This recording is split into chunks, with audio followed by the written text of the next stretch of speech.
The Japanese method that makes you emotionally untouchable. Imagine this.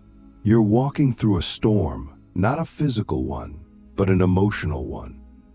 People are shouting, expectations are crashing around you like thunder, and inside, there's that familiar tightness in your chest, that rising heat behind your eyes. Something inside you wants to react, to lash out, to collapse, or to run. But then, you stop. You breathe. And instead of being swept away by the chaos, you stand still unaffected. Not because you're numb or detached, but because you are centered, grounded, immovable. That's what emotional untouchability looks like. And the truth is, there's a Japanese method, ancient, philosophical, and deeply practical, that can get you there. It's not about suppression. It's not about avoidance. It's about transformation. And once you understand it, you'll never look at your emotions or your life the same way again. The method is rooted in an old concept that threads through Zen Buddhism, samurai ethics, and Japanese aesthetics. It's called Fudoshin, which literally means immovable mind. But don't be fooled by the simplicity of the translation. Fudoshin is not about being cold or emotionally dead. It's about cultivating an inner state so stable that no external force, insult, chaos, loss, or pressure can shake it. In a world that constantly tugs at your emotions, that demands reactions, that monetizes your outrage and anxiety, Fudoshin is rebellion. It is serenity with a sword. It is strength that doesn't shout but radiates. And I want to ask you something right here, right now. What would your life look like if nothing could steal your peace? Click subscribe to this channel to get more topics you love. We think of emotions as things that happen to us, automatic, uncontrollable, like weather patterns in our psyche. But the Japanese masters, especially the samurai and Zen monks, saw it differently. They believed emotions arise from attachments, from the mind clinging to narratives, identities, and expectations. If someone insults you and you feel rage, it's not the words alone that cause the reaction. It's the story you've attached to your sense of self. They disrespected me. They don't see my worth. That's the attachment. Without that narrative, the words lose power. The insult falls flat. So the first step toward emotional untouchability is to sever the unnecessary attachments that give power to things outside of you. Now I know what you're thinking. That sounds nice in theory, but isn't it just suppressing emotion? Isn't it denial? No. Think of it like this. When a samurai walked into battle, his goal wasn't to feel nothing. It was to feel everything and still remain calm. To let fear arise and pass like clouds moving through a still sky. That's the heart of Fudoshin. The mind becomes like a mountain. The wind howls, the rain lashes, but the mountain does not move. The goal isn't detachment from life. It's detachment from the illusions that control your emotional responses. So how do we develop Fudoshin in our own lives? The answer is deceptively simple and profoundly difficult. We train. Just like the samurai trained their bodies, we train our minds. We observe our reactions. We question them. We pause before acting. Every time someone cuts you off in traffic, every time someone criticizes you publicly, every time you feel the sting of rejection, that's your dojo. That's your practice ground. Emotional untouchability isn't born in silence and stillness. It's forged in the fire of everyday life. There's this moment in Zen training where a master might purposely humiliate a student, not out of cruelty, but to see how they respond. Do they flinch? Do they lash out? Or can they remain centered, unmoved, aware? It's not about being emotionless, it's about becoming so rooted in self-awareness that emotions arise and dissolve without enslaving your actions. Ask yourself, when was the last time you acted purely out of emotion and regretted it? What would have changed if you had paused, breathed, and observed instead of reacting? This is where the Japanese philosophy intersects with Stoicism. Marcus Aurelius said, "You have power over your mind, not outside events. Realize this, and you will find strength." Fudoshin and Stoicism are distant cousins, born on different continents but pointing to the same truth. The one who controls their emotional world controls their entire life, not by force, but by understanding. And here's the part that most of us miss. Becoming emotionally untouchable doesn't mean you become less human. In fact, it makes you more human. Because now your actions are guided by principle, not pain.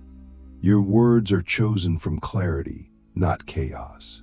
Your life is lived from the inside out, not dictated by the moods, opinions, or judgments of anyone else. You become, quite literally, immovable. But let me leave you with a question before we continue. If every emotion is a teacher, then what are your reactions trying to teach you about where you're still attached? Where are you still letting the world control your state? And more importantly, what would happen if you stopped? The samurai's secret: how ancient warriors trained their minds for total inner control to understand how to become emotionally untouchable. We have to look deeper into the mind of the samurai. These were not just warriors of steel and sword, they were philosophers, poets, and spiritual seekers.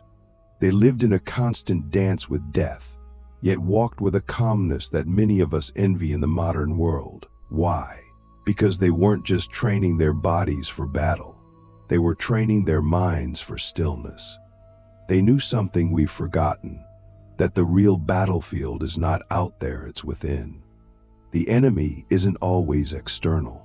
Most of the time, it's your own reaction, your fear, your ego, your overthinking. And so, the samurai developed a psychological method that allowed them to move through life with unshakable calm. They didn't just fight with discipline, they lived it. At the heart of this training was Mushin, no shin, the mind without mind. It sounds paradoxical, but it's one of the most powerful psychological states a human can achieve. Mushin is the condition in which the mind is free from anger, fear, distraction, or ego. It's not emptiness in the negative sense, it's clarity. It's presence. It's freedom from the noise. When a samurai fought with Mushin, he wasn't calculating every move. He was the movement. He responded to the moment without hesitation or distortion. And here's the key. That same mental state is how we can move through emotional storms without drowning in them. You don't have to be in a sword fight to feel the pressure of life. You feel it every time someone criticizes you, every time you're rejected, every time you're betrayed, ghosted, ignored, or mocked. We live in a culture that constantly incites emotional reaction. Social media is a battlefield of attention. News cycles are designed to provoke rage. Every scroll, every click is an emotional hit. And most people are walking around like open wounds, reacting to everything, addicted to validation, terrified of silence. But the samurai knew, if your mind can't stay still under pressure, then the pressure owns you. So how did they train this? How did they achieve emotional sovereignty in a world filled with chaos and violence? Through discipline of awareness. Every action, eating, walking, breathing, even cleaning their sword, was an opportunity to observe the mind. They didn't separate life into practice and real life. All of life was training. That's the missing link today. We think emotional mastery comes from reading a book or watching a video. But it comes from practice, from awareness in the moment your peace is tested. That's the dojo. That's where Mushin is born. When you feel anger rising, your training begins. Not after the blow-up, not after the apology. In that first moment of heat, can you observe it? Can you pause? Can you see the emotion as a wave and not become the wave? That's Mushin. That's Fudoshin. That's the path to becoming emotionally untouchable. You don't suppress the emotion. You meet it. You see it clearly. And in that clarity, it dissolves. Not always instantly, but it loses its grip. Because you are no longer reacting, you are responding. Now let's bring this into modern life. Imagine you're in a meeting and someone undermines you. Old you would have gotten defensive, maybe shut down, maybe lashed out later. But trained you, centered you, pauses. You hear the words, but they don't pierce. You respond with clarity, not emotion. That's power. Or imagine getting that text, the one that normally ruins your day. But this time you feel the trigger rise, you breathe, you choose not to respond immediately. You own your state. That's strength. That's the samurai's secret in action. The irony is, the more you practice this, the less life controls you. The less people can manipulate you. The less criticism stings. The less praise blinds you. You become independent of emotional weather. Still human, still feeling, but not ruled by the feelings. That's the highest form of power. Not dominance over others, but mastery over the self. So I ask you now, what would your life look like if you stopped reacting to everything? What kind of person would you become if every insult, every disappointment, every test became fuel for your training instead of fuel for your rage? The philosophy of the unshakable mind, how to turn every trigger into inner peace. What if every emotional trigger, every insult, heartbreak, misunderstanding, or moment of panic wasn't a threat, but an invitation? What if, instead of seeing these experiences as things to avoid, we saw them as sacred opportunities to train the mind to become unshakable? That's what the greatest Japanese philosophers, warriors, and Zen masters discovered long before modern psychology could explain it. They understood that your triggers are not weaknesses to be hidden, but maps to the parts of your inner world that still need attention, healing, and mastery. And once you begin to treat life this way, everything changes. The people who used to control your emotions no longer have access to your peace. The situations that used to ruin your day become training grounds for your evolution. You stop living in fear of being triggered and instead stand ready to transform every trigger into inner peace. Let's look at this logically. When someone says something that offends you and you instantly feel anger, where does that emotion come from? Not from the words themselves. The words are neutral symbols. The emotion comes from your interpretation, from a wound or belief inside you that reacts to the meaning you assign to those words. For example, if someone calls you lazy and you feel rage, that's a sign. It's pointing to a part of you that either fears you're not doing enough or desperately wants to prove your worth. The trigger is not the problem. The trigger exposes the problem. And that distinction is everything. Because once you see your triggers as reflections, not attacks, you take back your power. This mindset shift is one of the most profound transformations a human being can undergo. It requires brutal honesty and radical responsibility. You have to be willing to stop blaming others for how you feel. You have to stop saying, "They made me feel this way," and start asking, "Why did I respond this way?"